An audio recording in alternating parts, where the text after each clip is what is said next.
But Anjaneya heeded it not and was coolly proceeding on his way.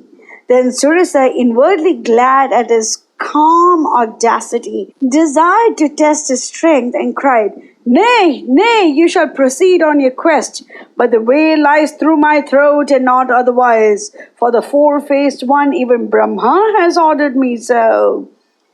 Withal, she opened her mouth wide and barred his path. Then Anjaneya showed signs of irritation and exclaimed, "Be it so, make your mouth large enough to give me an easy passage." Then he expanded his form to the extent of 10 yojanas. At once Surasa made a mouth 20 yojanas wide. Then Hanuman capped it by another 10 yojanas. Then Surasa was no whit behind and made it 40. Then Hanuman made a higher bid of 50 yojanas, and Surasa made one better and made it 60. Then Maruti grew 70 yojanas in width, but Surasa was not dismayed and beat him by 10 yojanas still.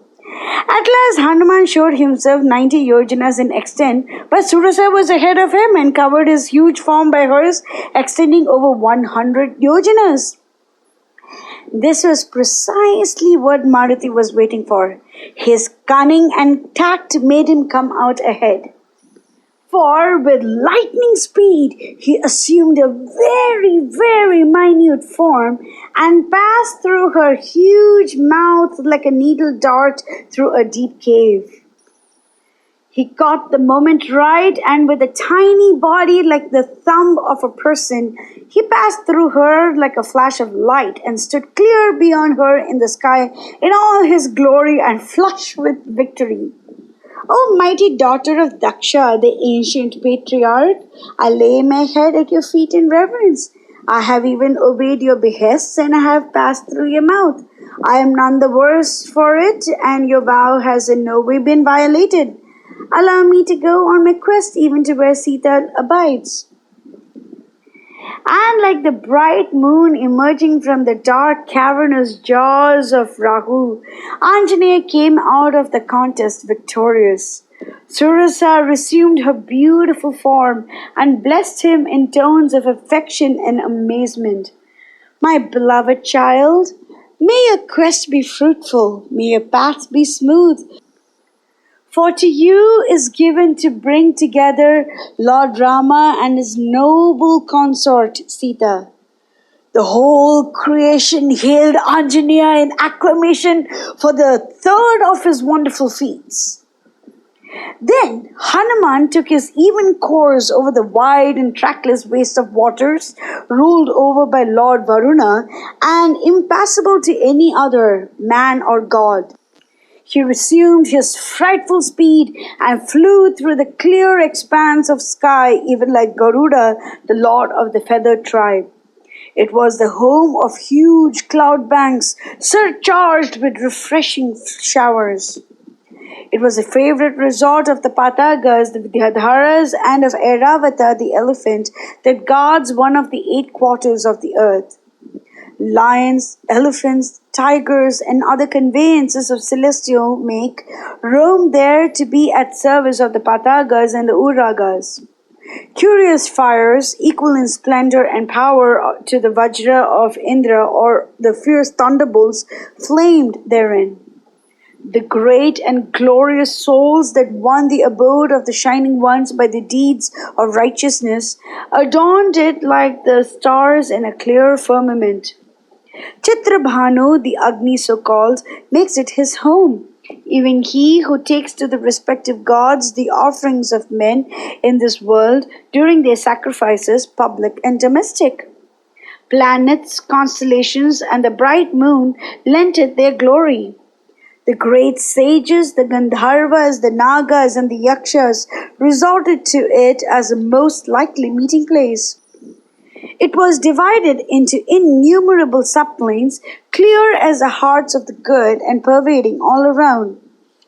Vishwavasu and his Gandharvas might be met with there. The 7 other elephants of the quarters make it their playground. The sun and the moon pass through it every day. A most holy spot, and is very much like a canopy or a first floor to this world of mortals. Of boundless extent, it was so fashioned by the divine architect. great heroes and groups of Vidyadharas jostle one another there. Thus did Maruti, the son of Vayu, steer his course through his father's domains with no support whatsoever, even like the great Lord Garuda, even like a huge mountain with his broad and powerful pinions, keeping a careful and observant eye on everything around him. Then Simhika, a Rakshasi that dwelt there in the watery depths, beheld him wing his airy flight over her. She could take any form at will, and she expanded herself to a wide extent and drew Maruti to her by his shadow. For she rejoiced within herself and said, "It is a long, long time since anything of appreciable bulk and quality like this creature has passed my lips." But Maruti was taken aback and was a little confused. "Why?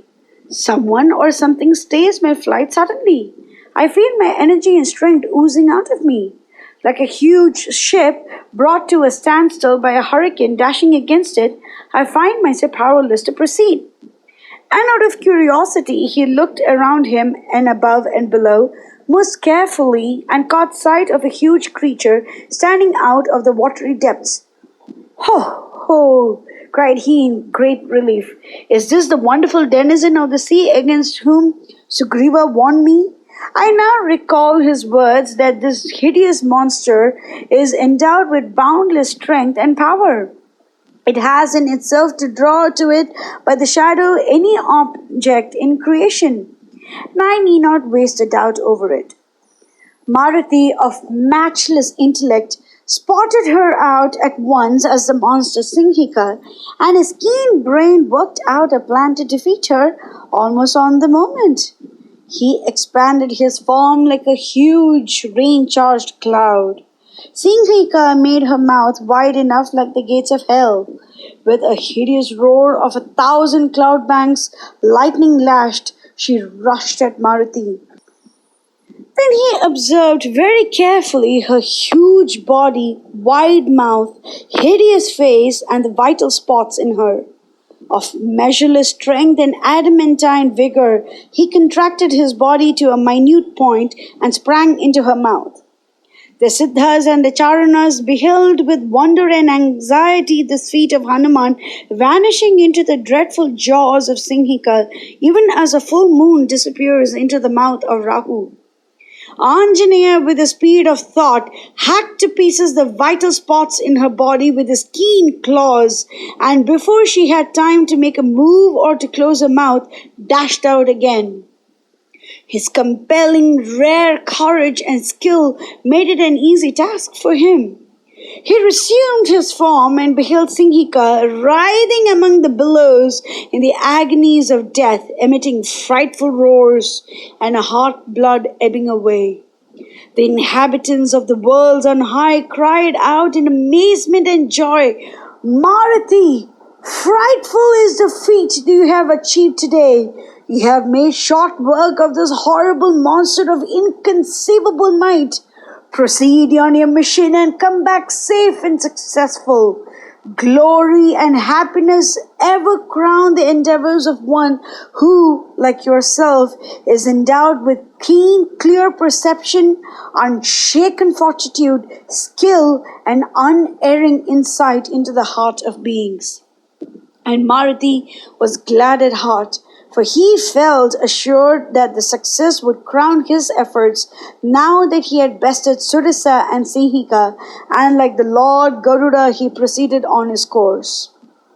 Thus he drew near to the shores of Lanka, and casting his eyes around, he beheld the other end of the course of 100 yojanas, the forests that clothed it in dim outline. Even in mid-air, his eyes noted the graceful woods that fringed the famous isle, the wooded slopes of Mount Malaya, the breakers ahead, the marshy grounds beyond, the rare and lofty trees around, and the rivers that took their tribute of waters from Mount Trikuta to the ocean lord. Then he bethought himself of this huge shape that blotted out the sky and earth like a large cloud. It is folly to keep up this form of mine and this terrible speed when I go among the Rakshasas, for they will naturally be filled with surprise and apprehension and try to make me out, and that is what I cannot afford to risk. So, like a son of wisdom who casts aside the clouds of doubts and darkness that lay heavy upon his soul, Anjaneya resumed his original shape. It called to an observer the mighty world drama of old, when Mahavishnu spread himself over the worlds as the Lord Trivikrama, and having drawn into himself the might of Bali, the king of the Asuras, he showed himself as Vamana. It was an easy task for him to resume any shape, large or small, fair or frightful. He achieved the tremendous feat of leaping over 100 yojanas of water unmolested by his foes. He reminded himself of his purpose at Lanka and reduced his vast dimensions accordingly. He touched ground on the peaks of Mount Suvela, whose head was lost in the clouds, and which seemed hanging from the isle far into the sea. Maruti alighted on it, graced with pleasant groves and magnificent trees. He reached the end of his journey, crossed to the other shore, and from his lofty station on high, he observed Lanka on a peak of Mount Trikuta. He changed the form that he had kept till then, and his presence on the lofty mountain put to flight the beasts and birds thereon. He, out of his boundless might, flew over the vast sea, the home of Devas and Pannagas, and of waves mountain high. He alighted on the shores of Lanka, and from afar beheld the capital of Ravana, glorious like Amaravati. Mangalam Koshalendraya Mahaniya Gunabdeye Chakravarti Dhanurjay Sarvabhaumaya Mangalam.